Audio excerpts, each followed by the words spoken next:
बिस्मिल्लाहिर्रहमानिर्रहीम। अस्सलाम वालेकुम। आज 13 अक्टूबर है और दिन है जुमे का। इस वक्त जब मैं ये वीडियो रिकॉर्ड कर रहा हूँ, मैंने अपडेट तो आपको करना है। जो टीचर्स को गिरफ़्तार किया गया था उनके हवाले से जुडिशल मजिस्ट्रेट हैं लाहौर के, उनका जो ऑर्डर है वो मैंने आपके सामने रखना है। लेकिन इस वक्त जब मैं ये वीडियो रिकॉर्ड कर रहा हूँ, इस वक्त मुल्क भर में जहाँ जहाँ तहरीक इंसाफ के कारकुनान फ़लस्तीन के साथ इज़हार यकजहती के लिए निकले हैं, वहाँ पर हर शहर में, मुल्क भर के हर शहर में इस वक्त पकड़ धकड़ जारी है। उनको गिरफ़्तार करके गाड़ियों में डाला जा रहा है और तहरीक इंसाफ के वो कारकुनान जो इसराइल के ख़िलाफ़ निकले थे, उनको इसराइल के ख़िलाफ़ नारेबाजी से रोक दिया गया है।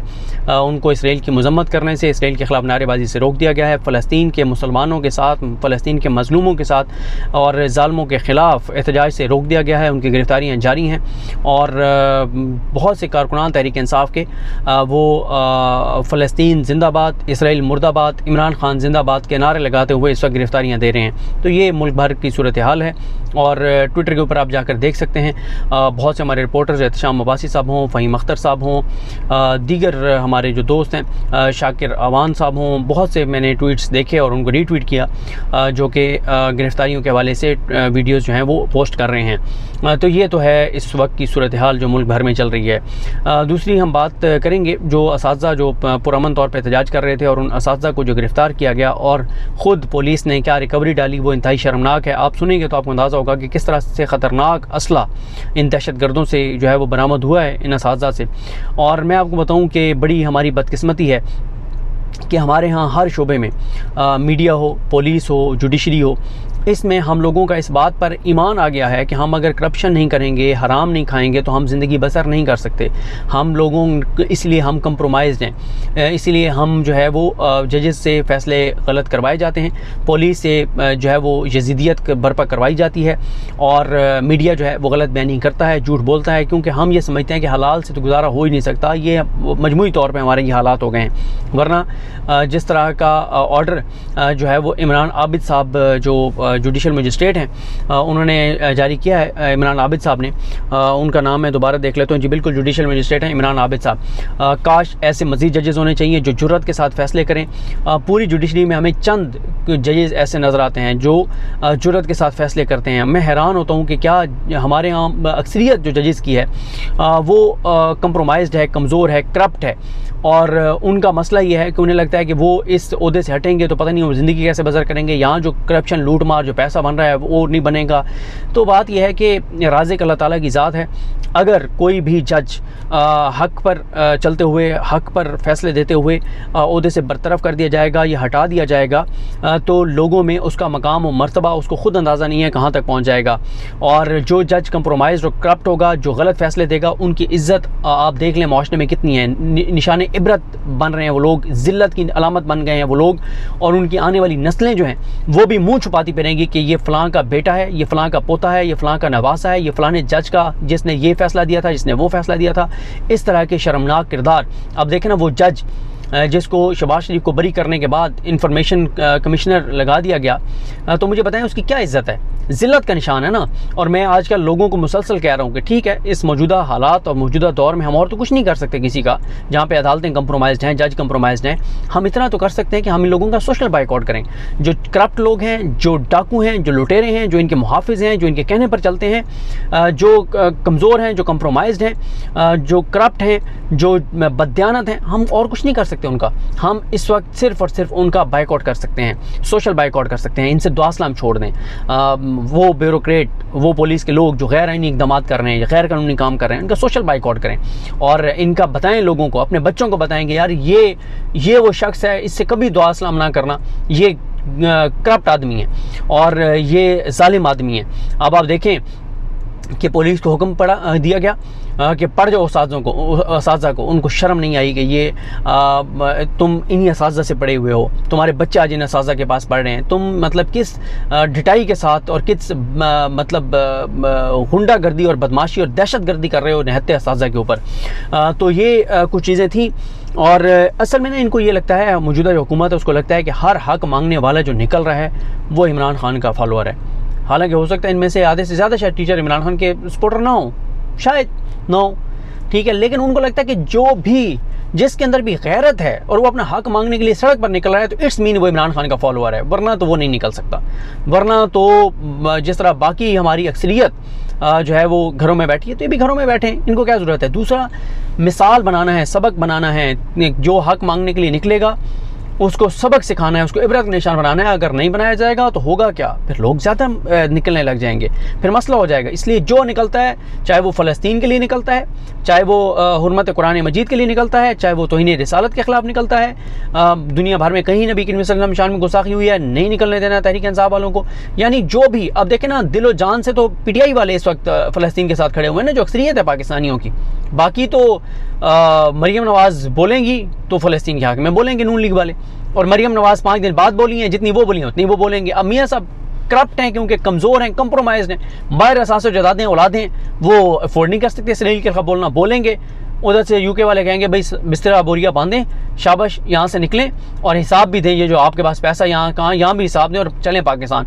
और मियाँ साहब के लिए तो इससे बड़ी कोई धमकी हो ही नहीं सकती कि पाकिस्तान, अब भी वो आ रहे हैं तो डील करके आ रहे हैं ना, ऐसे तो नहीं आ रहे। और उनको कहा जाए कि आपके हम यहाँ पे जदादें ज़ब्त कर रहे हैं, तो मियाँ साहब के लिए तो इससे बड़ा और कोई नहीं उनके लिए हो सकता, क्योंकि इस उम्र भर की ज़िल्लत कमा के जो जदादें बनाई, अगर वो भी चली जाएँ, इज़्ज़त पहले चली गई है, एहतराम पहले नहीं रहा, और स्कूल के बच्चे तक जो है वो पोस्टर फाड़ रहे हैं, वो इनकी लगी हुई तस्वीरों पर कालक मल रहे हैं, वो इनके स्प्रे कर रहे हैं इनकी तस्वीरों के ऊपर, वो पत्थर मार रहे हैं स्कूल के छोटे छोटे बच्चे। ये शऊर आ गया पाकिस्तानियों में, तो ये इज़्ज़त तो पहले नहीं है, तो फिर जदादें भी चली जाएँ तो क्या इनके मुँह में रहेगा।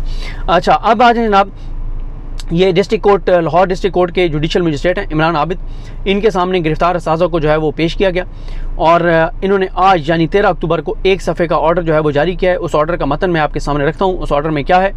और उसमें ऑर्डर में हुक्म में बताया गया है कि मुल्ज़मान अपने वकला हबीबुर रहमान और दीगर के साथ अदालत में मौजूद हैं, और स्टेट की जानिब से एडिशनल प्रोसिक्यूटर इमरान रज़ा और तफ्तीशी ऑफिसर जो हैं केस के, वो रिकॉर्ड समेत पेश हुए।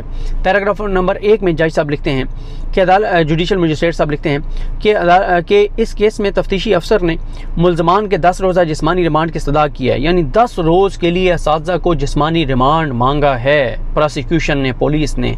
मैं कहता हूँ मोहसिन नकवी की पंजाब हुकूमत ने ज़िल्लत और रुसवाई की मिराज पे पहुँच गए हैं। इससे ज़्यादा हमने किसी दौर में नहीं देखा जुल्म, कि असातिज़ा को, निहत्ते असातिज़ा को आप गिरफ़्तार करके जो अपने हक़ के लिए निकले हैं, जो इस जिस तरह से यहाँ पे चीज़ें की जा रही हैं उसको रोकने के लिए निकले हैं, और 10 रोज़ा जिस्मानी रिमांड पुलिस और प्रोसिक्यूशन ने मांगा है। मोहसिन नकवी की प्रोसिक्यूशन, मोहसिन नकवी की पंजाब हुकूमत, मोहसिन नकवी की पुलिस, इन्होंने, और ये मोहसिन नकवी तोहफ़ा जो हमें दिया है वो सिकंदर सुल्तान राजा ने दिया है, ढूंढ के दिया है ये तोहफ़ा, कि 6 नाम उनके पास, पता नहीं कितने नाम गए थे, उन्होंने सुनेगा ये तोहफ़ा है जो पंजाब को बदल देगा, और बदल गया पंजाब। यानी इससे ज़्यादा क्या हो सकता है पंजाब के हालात के। असातिज़ा को 10 रोज़ा जिस्मानी रिमांड मांगा जा रहा है ताकि असातिज़ा को बुरे तरीके से जेलों में रखा जा सके, असातिज़ा को मारा जा सके, तशद्दुद किया जा सके, और इबरत का निशान बना दें ताकि दोबारा कोई अपना हक़ मांगने के लिए मत निकले, और इस हुकूमत के ख़िलाफ़, इसकी हुकूमत की करप्शन लूट मार के ख़िलाफ़ ना निकले। जो ये कर रहे हैं इनको करने दिया जाए। 10 रोज़ जिस्मानी रिमांड की सदा की है, जबकि मुल्ज़मान के वकला की जानिब से रिमांड की मुखालफत करते हुए उन्हें केस से डिस्चार्ज करने की सदा की गई है। पैराग्राफ नंबर 2 में जुडिशल मजिस्ट्रेट इमरान आबिद साहब लिखते हैं कि दोनों फ्रीकैन के दलाइल को सुना गया और रिकॉर्ड का जायज़ा लिया गया। पैराग्राफ नंबर 3 में लिखते हैं कि FIR के मंदरजात से ज़ाहिर होता है कि कुछ असातिज़ा एहतजाज कर रहे थे और सड़कें बंद कर रहे थे, लेकिन रिकॉर्ड से ये ज़ाहिर है कि FIR में कहीं भी इन मुल्ज़मान का कोई किरदार ज़ाहिर नहीं किया गया, और पुलिस के पास कोई भी दस्तावेजी सबूत मौजूद नहीं है जिससे इस्तिग़ासा का केस मजबूत होता हो। यानी कोई पुलिस के पास इन असातिज़ा के ख़िलाफ़ सबूत नहीं है जिससे पुलिस का, प्रोसिक्यूशन का, पंजाब हुकूमत का, मोहसिन नकवी का केस जो है वो मजबूत होता। उसके बाद कि इनका जो है वो मजबूत होता हो, केस मजबूत होता हो। पैराग्राफ नंबर 4, ये बहुत अहम है। इसमें जज साहब लिखते हैं कि FIR में जो कहानी लिखी गई है उसमें किसी मुल्ज़िम का मखसूस किरदार नहीं बताया गया। अब ये मुमकिन नहीं है कि FIR में नामज़द हर किसी का कोई किरदार ज़ाहिर किया जाए। इस वाक़े में कोई ज़ख्मी भी नहीं हुआ, ना ही रिकॉर्ड पर कोई मेडिको लीगल सर्टिफिकेट मौजूद है, यानी कोई MLC नहीं है, कोई पुलिस वाला ज़ख्मी नहीं है, कोई रिकॉर्ड पर चीज़ नहीं है जिससे फ़ौजदारी कानून की शिक 324 का मुकदमा बनता हो। रिकवरी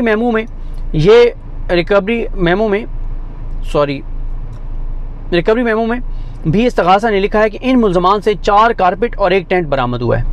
अब आप अंदाज़ा लगाएं कितना ख़तरनाक असला इन असातिज़ा से बरामद हुआ है, कितने ख़तरनाक ये दहशतगर्द हैं कि इनसे क्या बरामद हुआ है, इनसे जो है वो 4 कारपेट और 1 टेंट बरामद हुआ है। लेकिन मुल्ज़मान पहले ही कह रहे हैं, जज साहब लिखते हैं कि मुल्ज़मान पहले ही कह रहे हैं कि ज़ाहिर है उनके पास ये जो टेंट थे और ये जो चीज़ें थी इनके पास वो इसलिए थी कि वो वहाँ पे पुरअमन जो है वो एहतजाज कर रहे थे। तो जज साहब लिखते हैं कि इन मुल्ज़मान से कोई हथियार बरामद नहीं हुआ।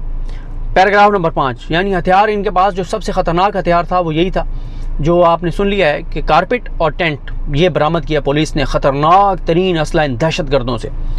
पैराग्राफ नंबर 5 में लिखते हैं जज साहब कि दोनों अफ्रीकैन के वकला की मामलत और रिकॉर्ड का जायज़ा लेने से इन मुल्ज़मान के ख़िलाफ़ ऐसा कोई मवाद मौजूद नहीं है जिसकी बुनियाद पर इनका जिस्मानी या जुडिशल रिमांड दिया जाए।